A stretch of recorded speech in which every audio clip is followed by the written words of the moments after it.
దీనికి 'దురంధర్ 2', 'ఉస్తాద్ భగత్ సింగ్' 2 సినిమాలు ఉన్నాయి. ఏ సినిమాకి మీకు ఎక్కువ హైప్ కనిపిస్తుంది?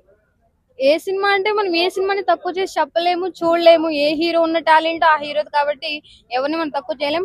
ఆ ఫ్యాన్స్ ని బట్టి సినిమా లేపొచ్చు, లేకపోతే ఆ ఉన్న టాపిక్ ని బట్టి ఫ్లాప్ అవ్వచ్చు. కాబట్టి దాని మనం వాళ్ళ చేసే యాక్టింగ్ బట్టి సినిమా హిట్స్ బట్టి ఉంటది, వాళ్ళ ఫ్యాన్స్ ని బట్టి ఉంటది అంటే అంతే. ఇక్కడ 'దురంధర్ 2' బాలీవుడ్ సినిమా అండ్ ఇక్కడ 'ఉస్తాద్ భగత్ సింగ్' టాలీవుడ్ అని చెప్పేసి కొంచెం తేడాలు కూడా చూపిస్తున్నారు. ఉమ్. అంటే మీరు దేనికి సపోర్ట్ చేస్తారు మీ పాయింట్? నేను ఏదికి సపోర్ట్ చేయ ఏది నీకు కింద పరిచయం, ఎందుకంటే ఆ సినిమాలు మంచిగా హిట్ అవ్వాలి, మంచిగా వాళ్ళకంటూ కష్టపడిన విధానం ఫలితం రావాలని కోరుకుంటాను తప్ప ఒక హీరో ఎక్కువ హీరో తక్కువ అని చెప్పి నేను ఏ సినిమాను అట్లా చేయను.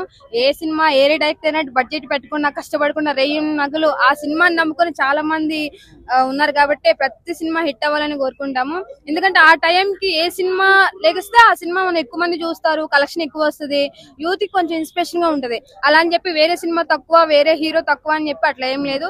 ఏ సినిమా వచ్చినా సరే కంపల్సరీ హిట్ అవ్వాలని కోరుకుంటాం. అంటే మీరు సోషల్ మీడియాలో చూస్తుంటారు కదా, పలానా సినిమా పేరు ఎక్కువగా వినిపిస్తుంది అని చెప్పేసి, అట్లా మీకు ఏ సినిమా పేరు ఎక్కువ వినిపిస్తుంది? వినిపిస్తుంది అంటే ఫ్యాన్స్ వాళ్ళకున్న ఎక్కువ పవన్ కళ్యాణ్ ఫ్యాన్స్ ఎక్కువ ఉన్నట్టున్నారు, ఆ సినిమా కొంచెం ఎక్కువ వినిపిస్తుంది.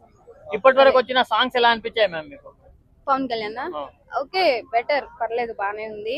ఇంకా ఒకవేళ ఆ సినిమా ఆ రోజు రిలీజ్ అయితే కొంచెం ఆ యూత్ ని బట్టి సినిమా లెగుస్తుందేమో, ఆ సాంగ్స్ ని బట్టి. అసలుకే కొంచెం ఎక్కువ మంది ఫ్యాన్స్ ఉన్నారు కాబట్టి ఆ సినిమాని కొంచెం ఫ్లాప్ అయినా సరే హిట్ చేయాలనే వాళ్ళ ప్రయత్నం చేస్తూ ఉంటారు. ఈ మూవీ ఎంత వరకు కలెక్ట్ చేస్తుందని మీరు ఎక్స్పెక్ట్ చేస్తున్నారు మ్యామ్? అది నేను చెప్పలేనన్నా, ఎందుకంటే పవన్ కళ్యాణ్ ఫ్యాన్స్ వాళ్ళకి తెలుస్తుంది. ఎందుకంటే వాళ్ళ ఫ్యాన్స్ వాళ్ళు ఎంత కష్టపడ్డారో ఎంత చేస్తారో, మా హీరో తోపనే చెప్పి ఎంత ఉన్నా కూడా లేపాలని చూస్తారు. అది వాళ్ళ మీద డిపెండ్ అయి ఉంటుంది. అంటే వాళ్ళిద్దరి కాంబినేషన్ లో వచ్చిన మూవీ హరీష్ శంకర్ అండ్ పవన్ కళ్యాణ్ గారి కాంబినేషన్ లో వచ్చిన మూవీ ఆల్రెడీ గబ్బర్ సింగ్, సర్దార్ గబ్బర్ సింగ్, ఇవి చాలా బాగా క్లిక్ అయ్యాయి కదా. సో ఈ మూవీ కూడా ఆ రేంజ్ హిట్ అవుతుందా మ్యామ్? అవ్వచ్చు, ఎందుకంటే చెప్పలేము ఏ క్షణం ఎలా సినిమా లెగుస్తుందో ఎవరో మనం అంచనా వేయలేము. ఎందుకంటే ఏముంది ఇప్పుడు ఒక డైలాగే గానీ, ఒక హిట్ సాంగే గానీ, ఒక ఎట్లయినా సరే ఆ సినిమా లెగాలంటే ఏ క్షణం ఎట్లా ఉంటుందో ఎవరికి తెలియదు. కాబట్టి ఆల్మోస్ట్ ఏ సినిమా అయినా లెగాలని ట్రై చేస్తూ ఉంటాము, సపోర్ట్ చేస్తూనే ఉంటారు యూత్ అంతా. ఒక్క డైలాగ్ చెప్పండి మ్యామ్ పవన్ కళ్యాణ్ గారి.